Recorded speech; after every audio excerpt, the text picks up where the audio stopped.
ગાંધીનગરના મહાત્મા મંદિર ખાતે આજે 17 ઓક્ટોબરને શુક્રવારે નવું મંત્રીમંડળ 11:30 કલાકે શપથ લેશે.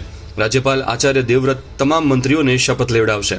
મહાત્મા મંદિરમાં સ્ટેજ પર મંત્રીઓના બેસવાથી લઈને તમામ તૈયારીઓ પૂર્ણ કરી દેવાઈ છે.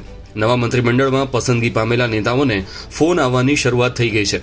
ગઈકાલે મુખ્યમંત્રી અને રાજ્યપાલની મુલાકાત છેલ્લી ઘડીએ રદ થઈ હતી. જોકે આ મુલાકાત થોડી ક્ષણોમાં થઈ શકે છે. મુખ્યમંત્રી રાજ્યપાલને જૂના મંત્રીમંડળના રાજીનામા આપશે અને નવા મંત્રીઓ અંગેની માહિતી આપશે. ઉલ્લેખનીય છે કે 16 ઓક્ટોબરના રોજ ભૂપેન્દ્ર પટેલ સરકારના તમામ 16 મંત્રીઓએ રાજીનામા આપી દીધા હતા. રાજીનામું આપનાર 4 કે 5 મંત્રીઓ રિપીટ થઈ શકે છે. તેમાંથી કેટલાકને પ્રમોશન તો કેટલાક ખાતા બદલાઈ શકે છે.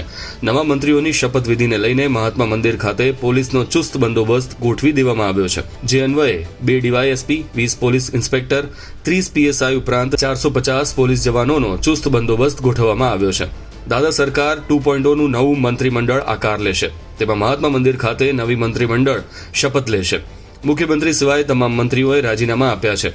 શપથવિધિ સમયે જ નવા ચહેરાઓ અંગે સ્પષ્ટતા થશે. વર્તમાન મંત્રીમંડળ પૈકીના 5 થી 6 મંત્રીઓ રિપીટ થઈ શકે છે. સ્ટેજ પર 29 ખુરશી મુકાતા મંત્રીમંડળના કદ અંગે અનુમાન થયું છે. ગુજરાતનું નવું મંત્રીમંડળ 29 સદસ્યનું હોઈ શકે છે, જેમાં રિપીટ થનારા મંત્રીના પોર્ટફોલિયો સંપૂર્ણપણે બદલાઈ શકે છે. નવા મંત્રીઓમાં કેટલાક નામ ચર્ચાતા, કેટલાક સરપ્રાઇઝ હશે.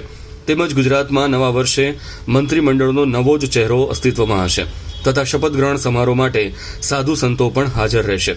સમગ્ર દિવસ દરમિયાન મંત્રીમંડળનું મેરેથોન કવરેજ તમને જોવા મળશે. થોડી ક્ષણોમાં રાજ્યપાલ સાથે મુખ્યમંત્રી મુલાકાત કરશે તથા ગઈકાલે મુખ્યમંત્રીની રાજ્યપાલ સાથે મુલાકાત થઈ શકી ન હતી. મુખ્યમંત્રીની જેપી નડ્ડા સાથે 3 કલાક બેઠક થઈ હતી તથા જેપી નડ્ડા સાથે બેઠકના કારણે રાજ્યપાલને તેઓ મળી શક્યા નહોતા. તેમજ મંત્રીઓના રાજીનામા અને નવા મંત્રીઓનું લિસ્ટ રાજ્યપાલને આજે આપવામાં આવશે.